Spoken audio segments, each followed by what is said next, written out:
Okay, here we are doing a live video here in the DPT to CEO Facebook group and also hopefully on my YouTube channel. So if you are not watching on my YouTube channel, you can find me if you search for Morgan Meese if you want to check out some other content. So for those of you who are newer in the group or newer to the channel, I have done a lot of videos in the past, and I've done a lot of live videos, whether they're like trainings or just kind of like, here's my experience and what I suggest doing when it comes to running a cash practice, when it comes to using digital marketing in order to grow your business. And then I kind of take breaks in between. So in the past, I'd say we've had like kind of like 2 seasons of videos. We've been around for a while, and this maybe hopefully is the start of season 3. My hope is to do a live video for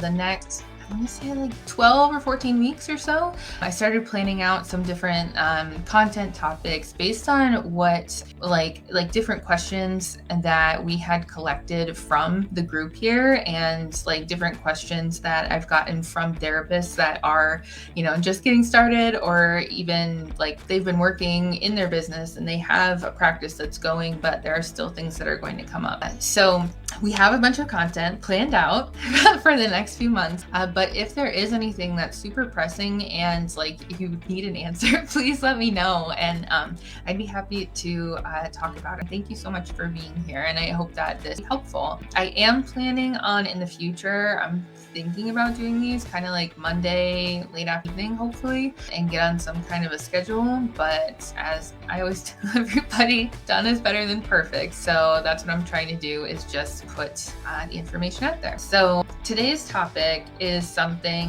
that it came to me actually in August. And so this idea of like why to start your New Year's resolution now, it was going to be August, but we're doing it better late than never. And this came to me because like over the past few months and within the last year, I've learned a lot about myself in the way that like I need to like function and operate on a daily and weekly basis in order to feel the most successful in my business and in life in general, and also feel the least stressed out. Of course, like running a business is going to have a certain level of stress. I'm not saying I've found the cure to not have any stress at all, but there are certain things that I've done and implemented that have really just made a big difference. And so I'll give you some examples, but I want you to know that like this concept, you can apply it in whatever way that you want. And the reason that I brought up New Year's resolutions is because I feel like of course, like a lot of us make like health and fitness goals for the beginning of the year. Like, I'll just wait and I'll get through Halloween and Thanksgiving and Christmas and New Year's, and then I'll start to take care of my body, and then I'll start to like be healthy in whatever manner that is. It's really common, right, to hear that. I know I've done that, like all the things. And with business stuff, I feel like sometimes I hear the same thing. Like I will, I'll wait the next couple of months at my job, and then in the new year, like once the new year comes, then I'll start my practice, then I'll start my business, and it'll be better when, and like I'll just get to this point, some arbitrary point in the future, and once I get there, then I can start. And I think that like that kind of thinking it's really comfortable because it gives you like the false sense of having a plan, I think. But it also does a disservice to you because like the underlying like feeling and thought, I think for a lot of people who say that, because I definitely have, is it really is like, I will be happy when, I will be satisfied when, I will feel confident when, and it kind of like, it doesn't serve your present self, which is really the only thing that you can control, is like the here and now. And if you are constantly telling your present self that you'll be happy when, something in the future, what good does that do your current self that needs you and that needs you to take care of you? And so, yeah, like with the business stuff too, I can understand, maybe not feeling ready to pull the trigger right now as far as like legitimately starting a business entity.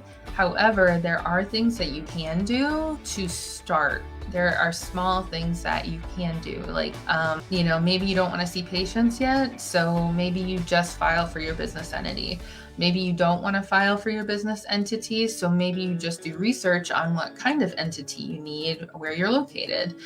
Maybe you don't want to look into that yet. And maybe you just want to kind of like get to know like other practice owners or other business owners and learn more about what it is to be an entrepreneur before that. And maybe you're not even ready to like look into that and into that information, and that's totally okay too. Just take note of where you're at, and then you can figure out one small step in order to move forward. That's kind of what we're going for with this topic. And one of the main takeaways that I want you to think about is whatever it is that you are thinking, like, I will finally start towards my goal whenever some kind of like trigger or catalyst happens, I really want you to ask yourself like what you're really waiting for. Is what you're waiting for actually like technically, legitimately required in order for you to do something? Or is it just something that you're hoping will give you more confidence or more happiness, less stress, you won't be as busy? Surprise, like you're always going to be busy, honestly. Like things are always going to come up. And if you're constantly just like using that as like a crutch, like, oh, like, I'm too busy, there's too much on my plate, too much going on right now. So whenever like all of this dies down, then I'll finally be ready to do something. It just gets easier and easier to put off your goals. So I really want you to think about what it is that you're really for. And if there is a chance that you could potentially get started now, even in the smallest of ways, which I'll talk about in a second, that will really serve you in the here and now. That will show your current present self that you trust yourself enough to take action, and you're also somebody who makes decisions, which is really important when it comes to running a business, and having a bunch of spinning plates. You need to be able to be decisive. And then it also serves your future self, because if you get started now, just imagine where you'll be currently, like in the next 2.5 months, the beginning of 2023, but whatever like end point into the future you're thinking you need to wait for, just imagine how much further along you'll be if you actually do start now. And that is like probably the number one thing that I hear from other business owners and practice owners, therapy entrepreneurs throughout my entire like podcast interview series, where I've had people here in the group on live video and we talk about business stuff, and on the podcast. I'm pretty sure every single guest that I've had on, at the end when I ask what advice they might have for somebody who's kind of like on the fence about starting a business, literally every single person says just do it. And it's so funny, and I like, part of me thinks that I should like rename the podcast Just Do It. And like besides that, the next thing that usually comes up is I wish I would have started this sooner. I should have started this a year ago when I first thought about it. And I know that everybody says that, so probably does sound like a little bit of a broken record when it comes to like the entrepreneurial space. So there's that. Everybody says it, and it's hard to really internalize that when you're in the moment. But I promise it's true. So that's kind of like the first thing that I want to think about is, what are we really waiting for? And is there anything that is going to like physically, tangibly, legitimately, actually change between now and 2 months from now that's going to create like a huge mega shift in your life that will really actually make a difference in starting on your goals or not? And most of the time, nothing crazy is going to change. The only thing I can think about is maybe like moving across the country, maybe having a baby, like really big life events, probably. But otherwise, nothing crazy different is going to happen. So, if that's what you're waiting for, like, oh, I'll just wait until New Year's to start on my business, just in case, really think about that and figure out if that is like really worth waiting on. And the second thing about resolutions, and, I'd love to hear from you guys in the comment, is I just feel like waiting to a certain date, so waiting until New Year's to start on a really big goal and lifestyle change that's like very absolute. Like, for example, like, oh, I'll wait until New Year's and then I'll stop eating meat, or like I'll stop drinking alcohol, or I'll start my business. It's such like a big immediate commitment, and there's a lot of pressure there when it comes to a lot of this stuff and making lifestyle changes or starting business. It doesn't have to be so much pressure right when you get started. That's a huge reason why like you could even start your New Year's resolutions in August or October, because like those months are not associated with making a big change and a big commitment. So it's going to be less pressure on you. Like adding that like internal stress, like putting stress on yourself on purpose like that, speaking from experience, it's not typically very helpful. And so there's no need to like add that extra pressure when there doesn't really have to be that. So that's one reason why like I don't really love the whole like New Year's resolution, or like I'll start a business in January, because it just like the closer that you get to it, the more I feel like it's daunting. It's like looming over you as something that's coming. It's a lot. You end up building it up a lot in your mind. And I wanted to bring up, there are a couple of books that I read this year. They're by the same author, Stephen Guise, and I can leave some links in the description. One book, my brother got me both of them.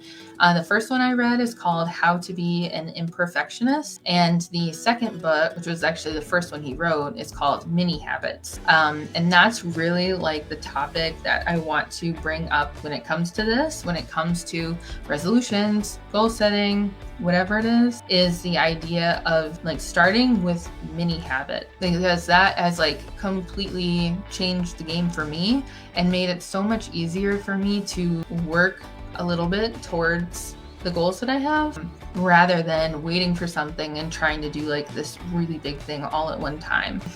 So what are mini habits? I definitely recommend this book. It's pretty short, so definitely recommend checking it out on Amazon, or maybe your library has it. But a mini habit is something that the author describes as like something so easy, your brain has like no choice but to say like, of course I can do that. Like it will be so easy to succeed at doing this tiny little mini habit. Like it's almost too easy. And I love that because, like, for example, instead of saying like, okay, tomorrow I'm going to start running 5 miles every morning, that's like a lot. You could start, I think the author talks about it, like you could even start with just like put your running shoes on, and that becomes your new mini habit every day. That's all you're required to do. And you've met your goal for the day and you've succeeded. And I know that probably sounds like kind of silly, but it has really helped me, I think, like build confidence in trusting myself to execute on things, because of course I have a ton of ideas and a lot of things that I want to do in the long term, but I definitely have put things off. I haven't gotten around to it, whatever it is. And that can lead to kind of like feelings of failure when you're feeling really overwhelmed by all the, commitments and ideas that you have going on. But employing the use of these mini habits has made a world of difference, where I've like committed to a daily morning routine that the requirements of it are so small.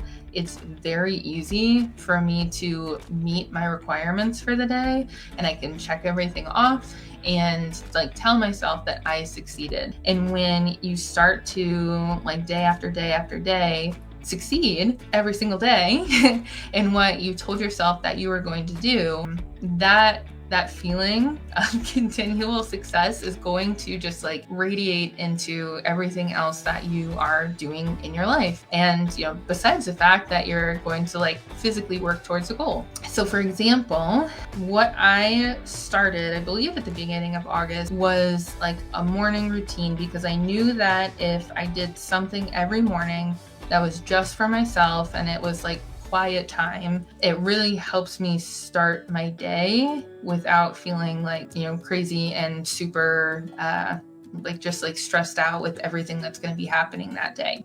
So what I started committing to was, I think I was read for 5 minutes every morning. And on my watch, I would set a timer for 5 minutes and I would read. And there's no requirement on the book. I could read whatever I wanted. I could read fiction. That's totally fine, which I love to read. I usually read nonfiction in the morning and fiction at night.